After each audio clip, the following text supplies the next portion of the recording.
Amazonas concentra 57% dos casos H1N1 no Brasil. Campanha de vacinação em Manaus começa nesta quarta-feira. Estado terá 1.535 salas de imunização em 62 municípios. Empresário é condenado a mais de 8 anos de prisão e multa milionária por aterro irregular no Distrito Industrial. Brasil perde status de país livre de sarampo após mais de 10 mil casos em um ano. Bolsonaro atende Trump e vai abrir mão de tratamento especial do Brasil na Organização Mundial do Comércio. Em troca, os Estados Unidos apoiarão a entrada do Brasil na Organização para a Cooperação e Desenvolvimento Econômico. Forte terremoto sacode sudoeste da Turquia. Mais de 300 morreram em ciclone em Moçambique, no Zimbábue. Nova Zelândia enterra primeiras vítimas de massacre em mesquitas. Envolvido com tráfico de drogas, dono de oficina morre após ser baleado na Compensa. Com marca de tiro, o corpo de jovem é jogado na Avenida Santos Dumont. Trio de irmãos é baleado em oficina no Lírio do Vale e um morre. Garoto morre eletrocutado no bairro do Alvorada. Uma pessoa morreu atropelada nesta madrugada das Vargas. É o Jornal da Manhã que começa agora. 5h48 em Manaus. Se é manchete, você ouve aqui. Jornal da Manhã, Rádio Difusora. Previsão do tempo. Variação de nuvens e pancadas de chuva localizadas que poderão ser fortes e vir acompanhadas de trovoadas a qualquer hora do dia. É o que diz o Centro de Previsão do Tempo e Estudos Climáticos do Instituto Nacional de Pesquisas Espaciais. O Clima Tempo fala que pode chover 24 milímetros e que essa probabilidade é de 90%. Já choveu forte durante a madrugada e ainda chove em alguns pontos da cidade. A temperatura, que é de 25 graus do momento, terá máxima de 33 graus Celsius. A umidade do ar está em 94%. Os ventos estão calmos com 10 km/h de velocidade. É quarta-feira, 20 de março. Chegamos aos 79 dias do ano e faltam 286 para terminar 2019. Dia de São Serapim e de São Martinho de Braga. Também é o dia da aquicultura e o Dia Internacional da Felicidade, instituído pela ONU. O equinócio de primavera no hemisfério norte e o equinócio de outono no hemisfério sul geralmente ocorrem a partir deste dia. O Rio Negro subiu mais 2 centímetros. Seu nível em relação ao mar estava ontem em 25 metros e 90 centímetros. São normais operações de pousos e decolagens no Aeroporto Internacional Eduardo Gomes. Um fato marcante da história. Em 20 de março de 1932, o dirigível alemão Graf Zeppelin começa a fazer voos regulares na América do Sul. O dirigível, inventado pelo general alemão Ferdinand von Zeppelin, possuía uma estrutura interna fixa com mesas e cadeiras e capacidade para 20 passageiros e 40 tripulantes. Agora 5h50 em Manaus. Sejam bem-vindos ao Jornal da Manhã. Bom dia, Eduardo. Bom dia, Paulo. A partir desta quarta-feira, a linha 671, que faz o trajeto T5 Parque 10 e Cachoeirinha, receberá a inclusão de veículos articulados na frota. Os passageiros devem ficar atentos, porque com a mudança, a linha passa a trafegar na faixa do lado esquerdo da Avenida Cosme Ferreira, realizando embarque e desembarque nas paradas centrais, as chamadas plataformas. Chove em várias partes da cidade, já choveu forte aqui no sítio histórico, e eu pergunto ao Alberto Peregrini onde ele está nesse instante e se chove na região.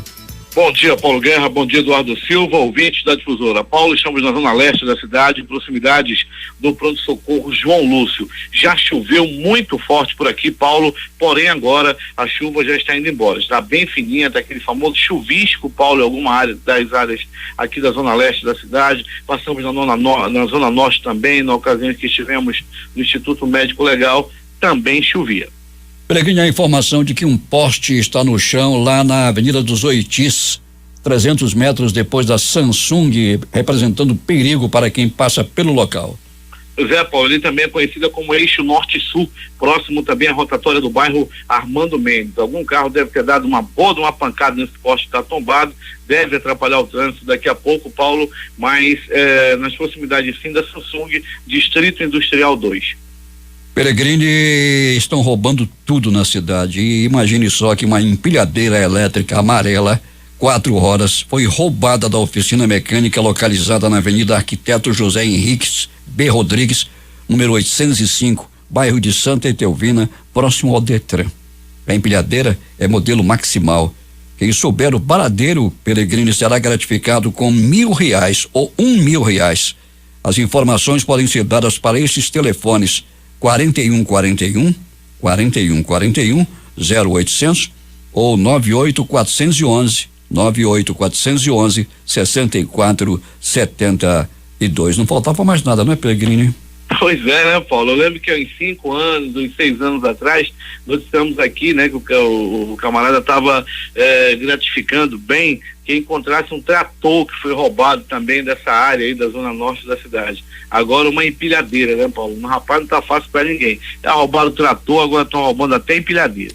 Pellegrini, já aconteceu um atropelamento na Daci Vargas em frente ao Amazonas Shopping, a pessoa já foi identificada? Ainda não, Paulo Guerra, o corpo continua no local. Houve um atropelamento agora nessa madrugada, Paulo, agora há pouco, melhor dizendo, e o corpo está lá ainda, Paulo. O Instituto Médico Legal chegando no local, se deslocando com o Departamento de Perícia Técnica Científica também, com uma equipe chegando no local, e daqui a pouco os primeiros procedimentos de perícia e a remoção do corpo também deve acontecer. Paulo Guerra, foi bem nas proximidades mesmo ali do Amazonas Shopping, na Avenida Daci Vargas. É homem ou mulher, Pellegrini? Trata-se de um homem, Paulo, trata-se de um homem não identificado ainda, até porque a perícia vai verificar o corpo. Depois que terminar os procedimentos, que é passado a terceiros e à imprensa o nome da vítima fatal do local. Fatalidade, um garoto morreu eletrocutado no bairro do Alvorada. O que ele estava fazendo, Pellegrini? 14 anos de idade, Paulo. Ele estava na laje, né? Uma edificação lá, um prédio onde ele morava lá, tinha vários kitnets também no local, e ele junto com outros colegas da mesma idade, de 14 anos, acabaram lá, ele acabou se desequilibrando e foi segurar no fio de alta tensão, teve uma descarga elétrica e acabou morrendo na hora. Para você ter uma ideia, Paulo, após receber a descarga, ele foi arremessado também e caiu de uma altura de aproximadamente 10 metros. Houve muito desespero, isso aconteceu lá no bairro Alvorada 3. No canteiro central da Avenida Santos Dumont, é aquela estrada que leva ao aeroporto internacional Eduardo Gomes, e também que dá acesso à estrada do Tarumã, que também é conhecida como é o nome? Aquela grande avenida, ali naquela área, um homem foi jogado de dentro de um carro, não é, Pellegrini? Foi jogado, Paulo, foi jogado nessa noite, a noite passada, Paulo, ele foi jogado lá de cima já foi identificado inclusive, ele foi jogado de dentro de um carro. Acontece que quando foi jogado, as informações dão conta que já estava morto, ele tinha várias marcas de perfurações a bala pelo corpo. Pois é, Pellegrini, o que teria acontecido? Já foi identificado? Já foi identificado. Pellegrini, e no mais, daqui a pouco você vai trazer detalhes sobre a morte. 3 irmãos foram baleados de uma só vez, mas era só um que era procurado. Outros 2 já entraram de graça na história, segundo informações, e um deles tinha tornozeleira eletrônica, Pellegrini. Pois é, Paulo, o crime tem características, né, bem fortes de acerto de contas. O homem foi morto na hora, outros 2 ficaram feridos e levados ao pronto-socorro 28 de agosto, né? O crime chamou muita atenção ali naquela área, na zona oeste da cidade. Pellegrini volta daqui a pouco e conta tudo o que aconteceu nas últimas horas na cidade em meio à chuva. Vamos trazer também, Paulo, as informações de pessoas que estavam internadas e acabaram morrendo nos pronto-socorros da cidade. No pronto-socorro João Lúcio, uma pessoa vítima de agressão física no último final de semana morreu nessa madrugada, e o homem que havia levado vários tiros no município de Itacoatiara também morreu no pronto-socorro João Lúcio. Daqui a pouco, mais detalhes. 5h56. Nova sinalização de orientação de trânsito com indicações de atrativos turísticos de bairros e outros locais de interesse público está sendo implantada pela Prefeitura nas principais avenidas da cidade. Serão instaladas 224 novas placas com destaque para as informações que indicam o itinerário dos locadores a partir dos grandes corredores de tráfego. A Rua Manuel Urbano, entre a Rua Sá Peixoto e a margem do Rio Negro, no bairro de Educandos, vai ficar parcialmente interditada a partir desta quarta-feira por conta das obras de construção de uma estação de tratamento de esgoto naquela área. A obra faz parte do projeto do governo do Amazonas por meio da Secretaria da Região Metropolitana e Unidade Gestora de Projetos Especiais, a UGPE. O acesso estará sinalizado com placas indicativas de interdição e acesso somente para os moradores. A principal orientação é para que os condutores evitem estacionar ao lado da ET durante a obra. O fechamento parcial da via vai gerar alguns impactos para a comunidade, como o tráfego de caminhões caminhões e maquinário pesado. E está se pedindo o apoio e a compreensão dos moradores principalmente para quem tem veículos, uma vez que o trânsito vai ficar comprometido em alguns momentos e ainda a atenção dos pedestres ao transitarem próximo ao canteiro de obras. Agora 5h57 em Manaus.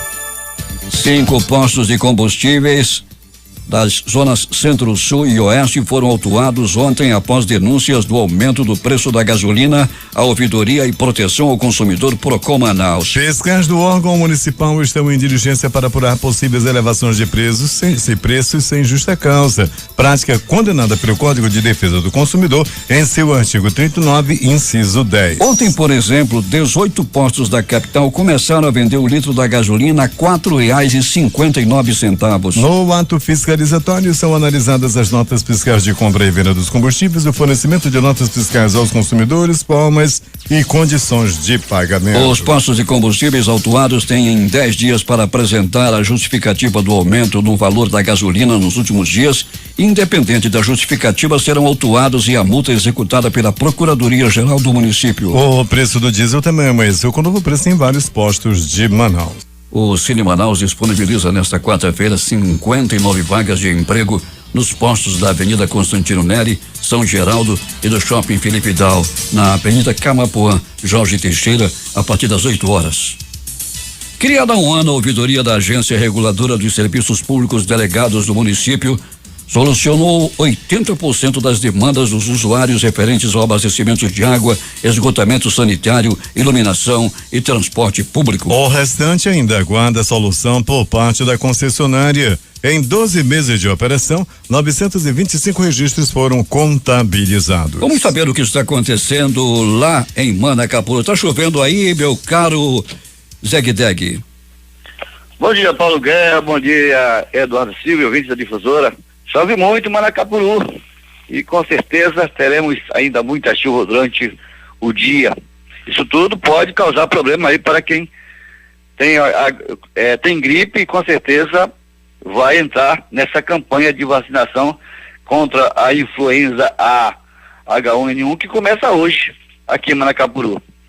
Manacapuru recebeu 24.229 doses de vacina, já distribuídas em todas as UBSF da sede do município. A meta, segundo os profissionais da saúde, é conseguir esgotar esse número de doses e vacinar o público-alvo definido pelo Ministério da Saúde. O secretário de Saúde do município, doutor Edivaldo Silva, detalha o cronograma de vacinação para este momento. Bom dia. Hoje inicia a campanha de vacinação contra a influenza A em todas as unidades de saúde de Manacapuru. Todas as UBSs estarão funcionando das 8 horas às 11h30 e das 13 horas às 17 horas. Nesse primeiro momento, estaremos vacinando o grupo prioritário, que são idosos a partir de 60 anos, crianças de 6 meses a 6 anos de idade, grávidas e mães com até 45 dias após o parto. Pessoas com doenças crônicas, como diabetes, hipertensão, portadores de doenças neurológicas, pessoas com comprometimento pulmonar e outras condições clínicas especiais, trabalhadores da saúde e indígenas. E a partir do dia 28 estaremos indo às escolas vacinar os professores e as crianças na faixa etária da campanha. Além disso, nossos profissionais estarão indo às unidades prisionais, também imunizar as pessoas privadas da liberdade e profissionais do sistema prisional. Quem for se vacinar precisa levar um documento com foto e cartão de vacinação. Obrigado a todos e vamos a uma boa campanha para que a gente consiga controlar essa gripe no nosso município. Doutor Edivaldo lembra que as vacinas não são para a população em geral, e sim somente para os grupos prioritários, e que na zona rural a campanha está prevista para o dia 15 de abril. Agora é só esperar que a chuva passe, porque é um veneno para quem está gripado. De Manacapuru, Zeg-Deg para o Jornal da Manhã.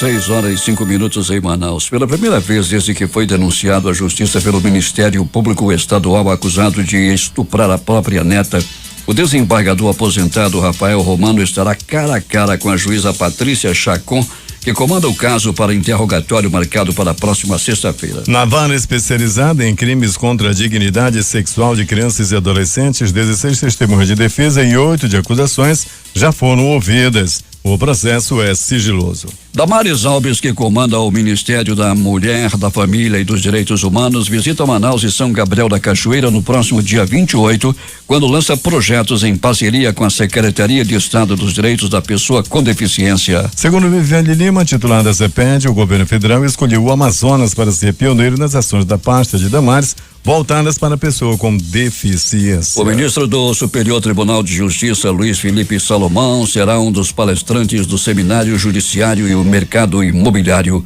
um diálogo necessário. Marcado para esta quinta-feira, a partir das 14h30, no auditório do Centro Administrativo Desembargador José Jesus Ferreira Lopes, prédio anexo ao edifício sede do Tribunal de Justiça do Amazonas. O estado do Amazonas registrou em 2017 8.773 acidentes de trabalho, ocasionando uma despesa de mais de 24 milhões em afastamentos previdenciários. Os números foram apresentados ontem durante o lançamento da campanha Abril Verde, que visa promover a conscientização sobre a importância da segurança e da saúde do trabalhador brasileiro. O presidente do TRT-11, desembargador Laírton José Beloso, ressaltou em discurso que a campanha Abril Verde é um movimento que busca criar uma cultura de prevenção de acidentes e doenças ocupacionais. A pedido do Ministério Público Federal, a Justiça Federal condenou o empresário José Augusto Cardoso Filho, sócio administrador da empresa Central de Energia e Tratamento de Resíduos da Amazônia Limitada, CETRAN, a 8 anos e 5 meses de prisão em regime inicialmente fechado e multas por desmatamento ilegal em área de preservação permanente, despejo de resíduos sem licença adequada e por manter depósito de substância tóxica de forma irregular em aterro, localizado no bairro do Distrito Industrial 2, na zona leste de Manaus. O aterro foi construído para a destinação final de resíduos industriais de variadas indústrias de grande porte da Zona Franca. Além de multa pessoal também aplicada no empresário, valor de R$255.712, a empresa CETRAN foi condenada a pagar multa de R$773.864 pelos danos causados, totalizando mais de R$1 milhão em multas, em valores ainda a serem atualizados conforme a última data da consumação dos crimes. A empresa está proibida de contratar com o poder público, obter subsídios, subvenções ou doações pelo período de 8 anos e 5 meses e deverá ainda prestar serviços à comunidade em valor equivalente à multa de R$773 mil a ser destinado a projetos de proteção e conservação do meio ambiente no bioma amazônico, conforme determinado pela Justiça. 6h08 em Manaus.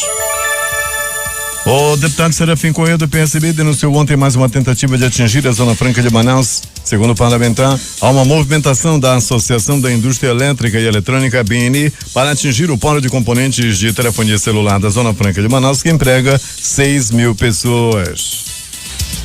O presidente da Comissão de Promoção e Defesa dos Direitos das Crianças, Adolescentes e Jovens da Assembleia Legislativa, deputado Álvaro Campelo, do PP, consolidou parceria em reunião com a juíza de direito Articlina Guimarães, da 2ª Vara Especializada em Crimes contra a Dignidade Sexual de Crianças e Adolescentes do Tribunal de Justiça do Estado, junto com representantes de órgãos públicos, para discutir e reforçar a proposta do projeto que visa criar o Centro Integrado de Apoio à Criança e Adolescente no Estado. Segundo Álvaro Campelo, ainda esta semana será apresentada uma indicação ao governador do Estado, Wilson Lima, do PSC, para que sejam tomadas as medidas necessárias para a construção do centro. O presidente da Comissão Permanente de Segurança Pública da Assembleia Legislativa do Amazonas, deputado Cabo Maciel, líder do PR, apresentou ontem um projeto de lei que prevê a criação de medidas de proteção a gestantes e parturientes vítimas de violência obstétrica nas unidades públicas e particulares de saúde no estado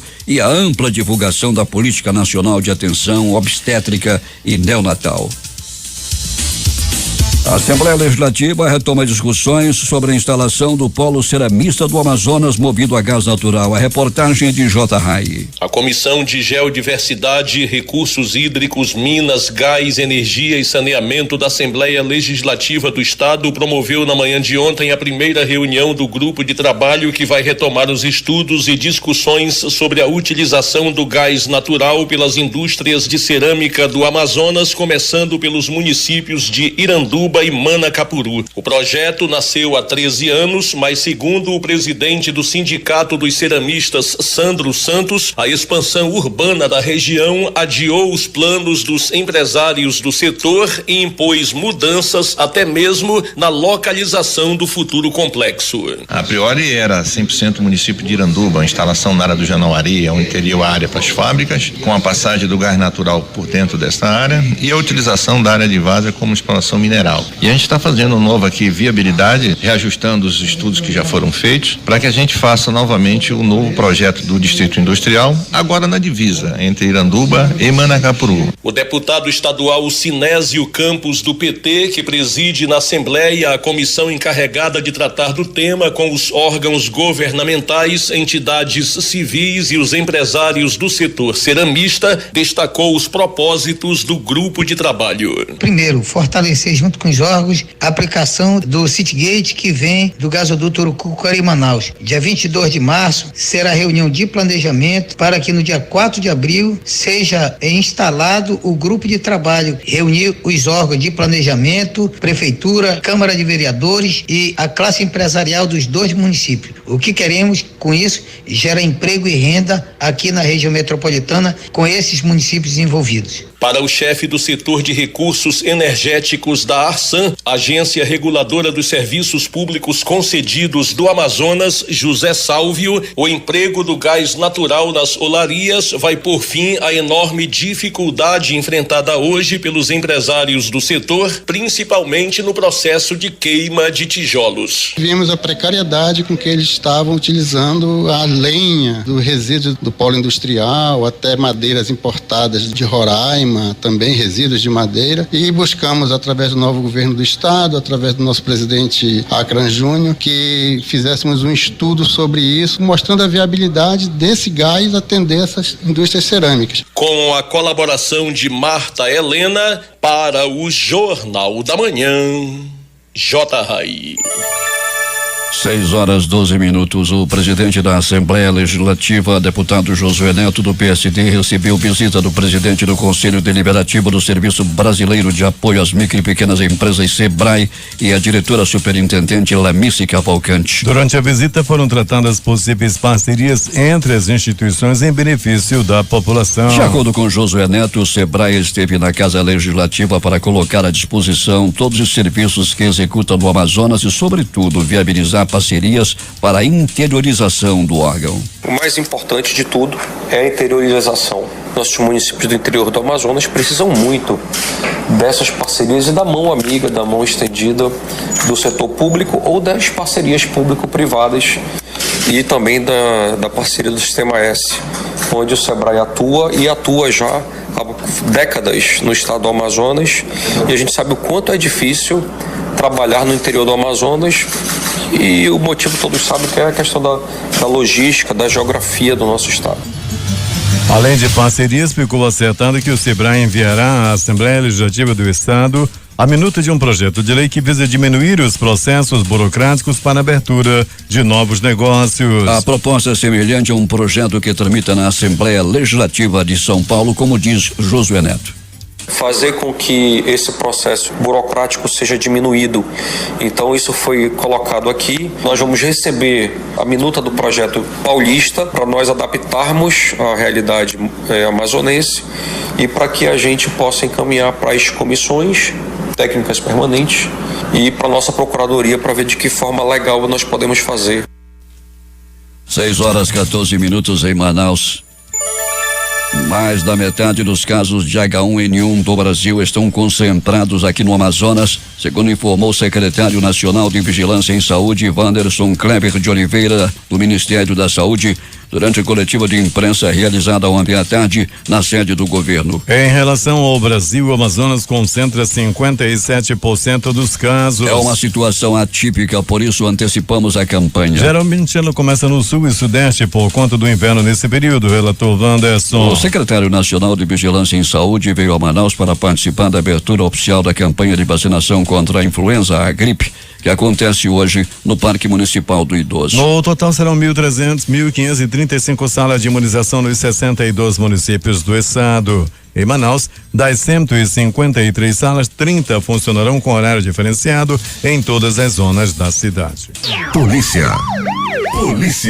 Rogério Borges Mendonça, conhecido como estuprador do São Francisco, foi condenado ontem a 41 anos de cadeia pelos crimes de estupro, assassinato e furto praticados contra Geiciane Ribeiro em 8 de julho de 2015. O julgamento de Rogério aconteceu nesta terça-feira. O réu foi ao plenário algemado pelos pés e escoltado pela Polícia Militar. Conforme denúncia apresentada pelo Ministério Público, o réu já teve 2 condenações por outros crimes semelhantes ao que foi julgado. O juiz Luiz Cláudio Cabral Chaves decretou ontem a prisão preventiva do homem acusado de espancar sua enteada, uma bebê de 1 ano e 7 meses de idade. A prisão preventiva foi solicitada pela titular da delegacia especializada em proteção à criança e ao adolescente. A criança agredida foi internada no dia 15 deste mês em um hospital público na Zona Leste e segue em estado de saúde considerado gravíssimo, respirando com auxílio de aparelhos. O magistrado determinou a prisão preventiva da acusada, afirmando que, dentre outros elementos de prova, observam-se indícios robustos de que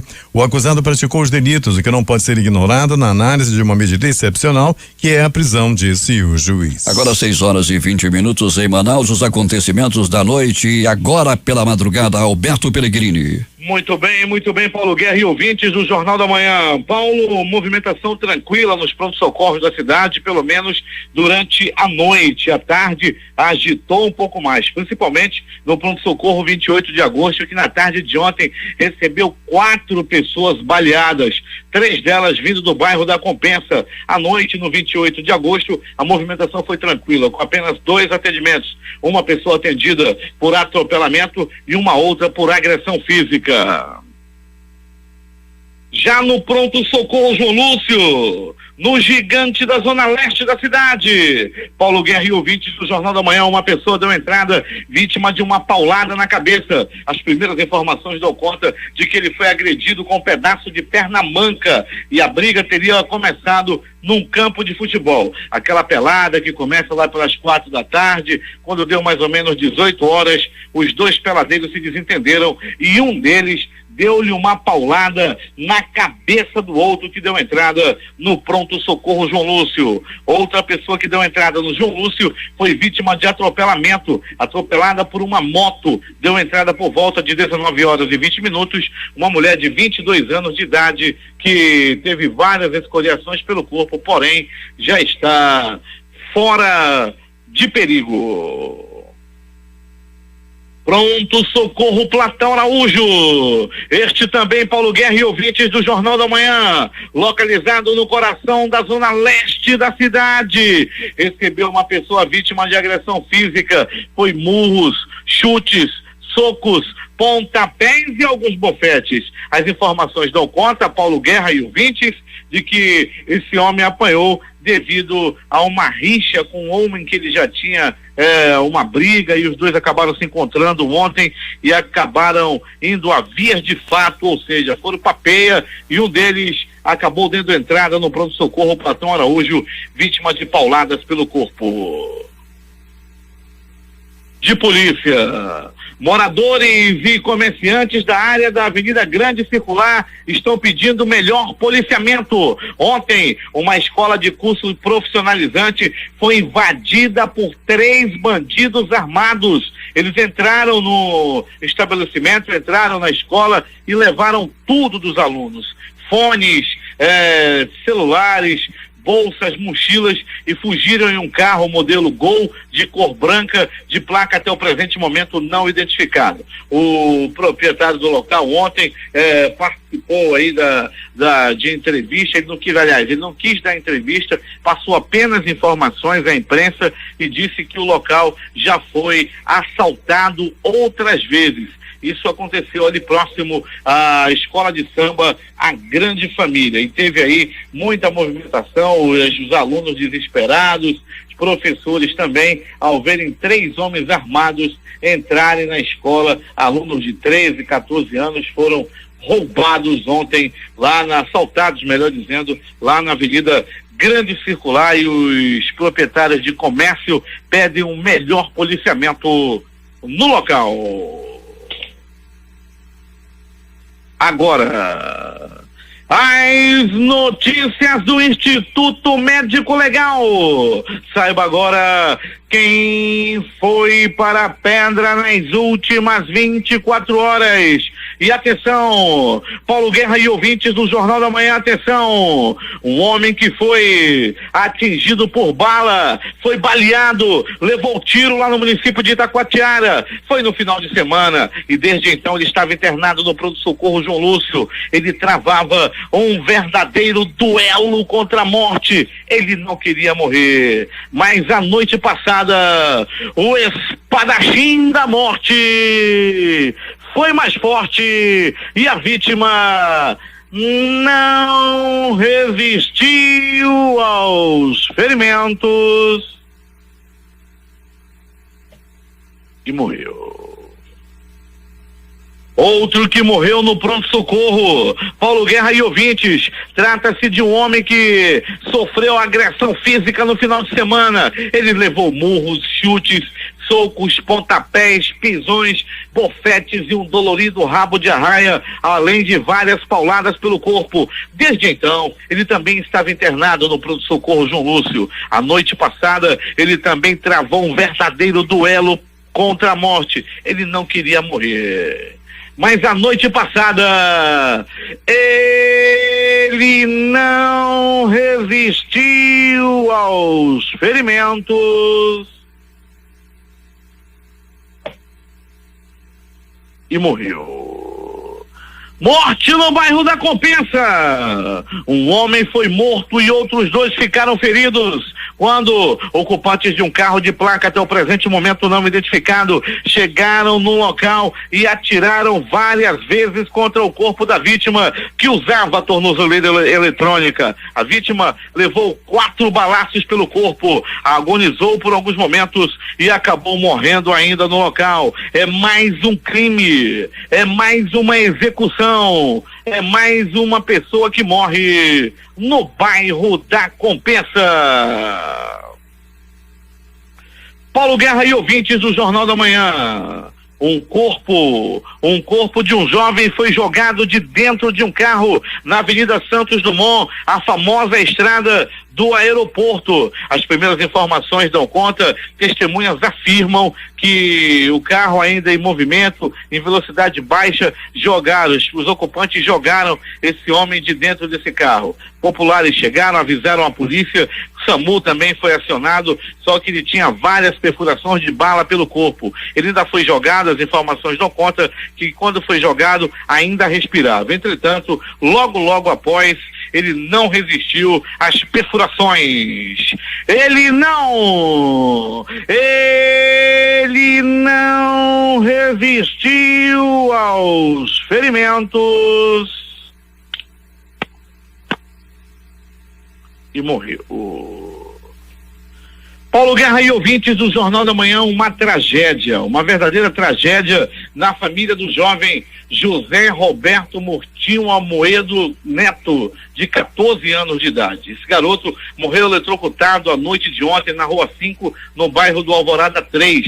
De acordo com informações da polícia, Paulo, a vítima brincava com outros 2 adolescentes no 3º andar de um mercadinho, quando encostou em um fio de alta tensão e acabou morrendo na hora. Ele, além de eletrocutado, Paulo caiu aí de uma altura de aproximadamente 10 metros do 3º andar. O menino, infelizmente, não resistiu aos ferimentos. A gente lamenta aí profundamente a morte desse garoto de apenas 14 anos de idade que morreu atropelado, eletrocutado lá no bairro do Alvorada 3. Realmente uma situação muito complicada. Ele é estudante, um garoto muito querido lá na área e infelizmente acabou morrendo de forma trágica, eletrocutado em cima da casa, né, lá na laje da casa onde ele morava, no bairro Alvorada, na Rua 5. Lamentamos profundamente a morte desse jovem de apenas 14 anos de idade. Atropelamento foi na madrugada de hoje na Avenida Darcy Vargas. Um homem até o presente momento não identificado foi atropelado por um carro de placa até o momento desconhecida. Foi na Avenida das Vargas, próximo ao Amazonas Shopping. A vítima não teve nem tempo de ser socorrida. Morreu na hora. Foi na madrugada de hoje, Avenida das Vargas, próximo ao Amazonas Shopping. O Instituto Médico Legal realizou nas últimas 24 horas 46 exames de corpo de delito. E essas foram as notícias da noite e madrugada. A reportagem foi de Alberto Pellegrini para o Jornal da Manhã. 6h29. Informações aqui de que no bairro Armando Mendes, na Avenida Itacolomi, um motociclista bateu em um micro-ônibus e foi jogado, está na pista ainda. E a motocicleta ficou debaixo do veículo. Esportes. Nesta terça-feira, a Conmebol promoveu uma reunião em sua sede no Paraguai com os treinadores das equipes que disputam a fase de grupos da Copa Libertadores da América. O evento contou com baixa adesão dos clubes brasileiros. Apenas os técnicos Mano Menezes do Cruzeiro e Thiago Nunes do Atlético do Paraná compareceram. Odair Helman e Renato Gaúcho enviaram auxiliares, enquanto Olivier, Felipão e Abel estiveram ausentes e sem representantes. No evento, os técnicos das equipes sul-americanas tiveram oportunidade de debater sobre a Libertadores deste ano, o regulamento, além de outros detalhes como o VAR, controle antidoping e assuntos comerciais. Os jogos de ontem. Campeonato Carioca, Madureira 0, Flamengo 2. Copa Sul-Americana. União Espanhola 1, Muxuque Runa também 1. Municipal 0, Colón 3. Nacional Potosí 0, Zulia 1. Jogos de hoje. Às 21h30 pela Copa Sul-Americana jogam Independente FBC e La Equidad. União de Santa Fé e Independiente del Valle. Às 21h30 também no Campeonato Paulista jogam Ituano e Corinthians. São Caetano e São Paulo, Botafogo e Santos. Às 21h30 pelo Campeonato Gaúcho vão jogar Pelotas e Grêmio. Internacional e Novo Hamburgo. 21h30 Campeonato Mineiro. Cruzeiro e Caldense. Tupinambás e Atlético. Pelo Campeonato Carioca hoje às 21h30 jogam Resende e Vasco. Últimas notícias. O Ibovespa, principal indicador da Bolsa Paulista B3, fechou em queda após dia instável ontem, com investidores ainda de olho nas expectativas em torno da tramitação da reforma da Previdência no Congresso e de olho também na visita do presidente Jair Bolsonaro aos Estados Unidos. O Ibovespa caiu 0,41% aos 99.588 pontos. Na máxima do dia, chegou a bater 100.439 pontos. E o dólar fechou em queda abaixo de 3,80. A moeda norte-americana caiu 0,06% a R$3,7891. No ano, o dólar comercial acumula queda de 2,2% sobre o real. Com o ritmo fraco de crescimento da economia e a inflação controlada, o Comitê de Política Monetária Copom do Banco Central deve manter hoje a taxa básica de juros da economia em 6,5% ao ano. Essa é a aposta da grande maioria dos economistas do mercado financeiro. O massacre na escola estadual Professor Raul Brasil em Suzano completa uma semana. Para homenagear as vítimas do atentado que terminou com 10 pessoas mortas, pelo menos 2 celebrações serão realizadas na cidade, um ato ecumênico e uma missa. O delegado Alexandre Dias, que investiga o massacre na escola estadual Professor Raul Brasil, ocorrido na última quarta-feira em Suzano, disse que o adolescente apreendido ontem foi mentor intelectual do crime que deixou ao todo 10 mortos, incluindo os 2 assassinos. Segundo a turma do STF, manda inquérito sobre Lindbergh Farias, o Lindo, para a Justiça Eleitoral do Rio de Janeiro. Os ministros derrubaram a tese de que a Justiça Federal teria que ficar com o caso, porque o Ministério Público não vê elementos de caixa 2. Em nota, a defesa de Lindbergh disse que as acusações são improcedentes. Tudo é improcedente. O Senado aprovou nesta terça-feira um projeto que obriga o agressor a ressarcir o Sistema Único de Saúde SUS em caso de violência doméstica ou familiar. A proposta altera a Lei Maria da Penha e já foi aprovada pela Câmara, mas como foi modificada pelos senadores, será novamente analisada pelos deputados. Pela proposta, o agressor condenado deverá pagar os custos do SUS com os serviços prestados à vítima. 6h42 em Manaus.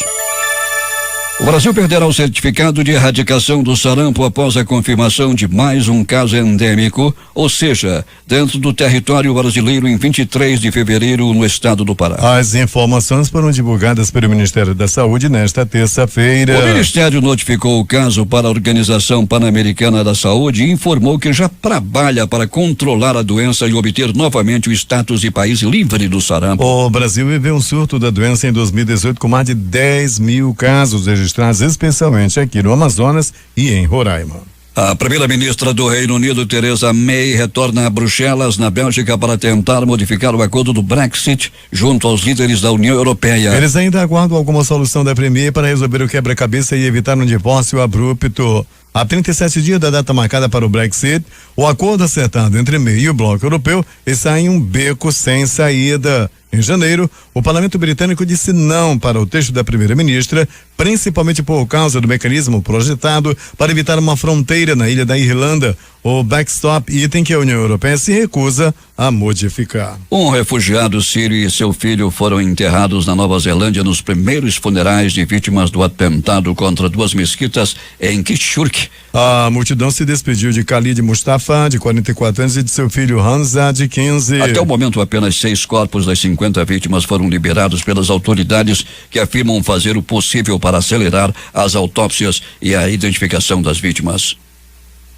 Avião pega fogo após falha em trem de pouso em aeroporto de Teherã, lá no Irã. Segundo o Departamento de Emergência do país, todos os 100 passageiros foram retirados da aeronave sem ferimentos. O Fokker 100, pertencente à Iran Air, vinha de uma ilha iraniana no Golfo para a capital. Número de vítimas de ciclone em Moçambique e Zimbábue deve crescer significativamente, alerta a Cruz Vermelha. O presidente moçambicano fala em aproximadamente 1.000 vítimas. 600 mil pessoas foram afetadas e 100 mil precisam ser urgentemente resgatadas. Passagem de ciclone na quinta deixou mais de 300 mortos nos 2 países e há centenas de desaparecidos. Um forte terremoto sacudiu o sudoeste da Turquia nesta quarta-feira. De acordo com o Serviço Europeu de Monitoramento de Terremotos, o tremor atingiu magnitude 6,4. O Observatório Turco Kandili informou por sua vez que o abalo telúrico teve magnitude 5,6 graus e ocorreu na província de Denizli. O terremoto foi registrado a uma profundidade de 10 quilômetros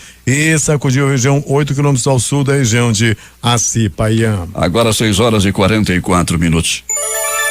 Jair Bolsonaro embarcou ontem à noite para o Brasil depois de ter se encontrado com Donald Trump lá nos Estados Unidos. O Airbus A319 da Força Aérea Brasileira decolou às 22h18 e chegou ainda há pouco a Brasília. A visita aos Estados Unidos durou 3 dias. Além da reunião com Trump, o presidente discursou na Câmara Americana de Comércio e se encontrou com formadores de opinião. Enquanto Bolsonaro estava em Washington, o governo publicou um decreto autorizando turistas de Estados Unidos, Japão, Canadá e Austrália a entrar aqui no Brasil sem o visto. Também foram assinados alguns acordos, entre os quais o que permite aos Estados Unidos lançar satélites da base de Alcântara, no Maranhão, e o que prevê a troca de informações entre a Polícia Federal e o FBI. Após desembarcar em Brasília, Bolsonaro vai receber no Palácio do Alvorada daqui a pouco o ministro da Defesa, Fernando Azevedo, e os chefes das Forças Armadas, o almirante Euques Barbosa Júnior, comandante da Marinha, o general Edson Leal Pujol, comandante do Exército, e o tenente brigadeiro do ar, Antônio Carlos Moretti Bermudes. Eles devem bater o martelo sobre a proposta de reforma da Previdência para os militares. Caso eles fechem o texto, os ministros Onyx Lorenzoni, da Casa Civil, Fernanda Azevedo, da Defesa, e Paulo Guedes, da Economia, levarão a proposta ao Congresso. O Ministério das Relações Exteriores divulgou um comunicado nesta terça-feira, no qual informou que o presidente Jair Bolsonaro começará a abrir mão do tratamento especial que o Brasil recebe na Organização Mundial do Comércio, OMC. A decisão, informou o Ministério, está em linha com a proposta apresentada pelo presidente dos Estados Unidos, Donald Trump, para que o país apoie a entrada do Brasil na Organização para a Cooperação e Desenvolvimento Econômico, a OCDE, o clube dos países ricos. O presidente Trump saudou os atuais esforços do Brasil no campo das reformas econômicas, melhores práticas e marcos regulatórios em linha com os padrões da Organização para a Cooperação e Desenvolvimento Econômico, OCDE. O presidente Trump manifestou seu apoio para que o Brasil inicie o processo de acessão com vistas a tornar-se um membro pleno da OCDE, diz a nota do Itamaraty. 7. De tempos em tempos a lua parece maior. Ela atinge o perigeu, ponto da órbita mais próximo da Terra. A tudo isso chamamos de superlua. A terceira e última do ano ocorre hoje. Ela estará cheia às 22h43. Destaques de capa dos principais jornais do país nesta quarta-feira. Vamos começar com o Globo do Rio de Janeiro. Brasil aceita renunciar a benefício da OMC em troca de aval dos Estados Unidos a ingresso em grupo de países liberais. A Folha de São Paulo. Já temos maioria para aprovar a reforma da Previdência, afirma o presidente da CCJ. O Estado de São Paulo. Procuradoria vai investigar ministro da Educação por improbidade. Vamos ao Planalto Central, na capital da República, o Correio Brasiliense. CPI da Lava Toga é protocolada. Alcolumbre diz que não vai fazer bem para o Brasil. Valor econômico. Bolsonaro corta 13,7 mil cargos em universidades públicas. Estado de Minas. Justiça autoriza a retomada de atividades da maior mina de Minas Gerais. Jornal do Comércio, lá no Recife. Reforma de militares economizará 13 bilhões em 10 anos, diz Mourão. Em Fortaleza, o Diário do Nordeste. Brasil e México passam a ter livre comércio de veículos leves. Em Porto Alegre, o Zero Hora. Procon notifica empíricos e quer esclarecimentos sobre vídeo de Betina. Edições impressas locais, o centenário Jornal do Comércio. No Polo Industrial de Manaus, setor de componentes sofre novo golpe. O Em Tempo. A quem interessa a privatização do aeroporto? A crítica. Estuprador de São Francisco, maníaco condenado a 41 anos de prisão. Estas foram as principais notícias de ontem e as primeiras de hoje. Termina aqui o Jornal da Manhã. Participaram dessa edição reportagens José Alberto Zegdeg, J. Rai e Alberto Pellegrini. A operação de áudio foi de Jean Santos e Hamilton Cabral. A apresentação, Eduardo Silva e Paulo Guerra. Próxima edição, amanhã, às 5h45.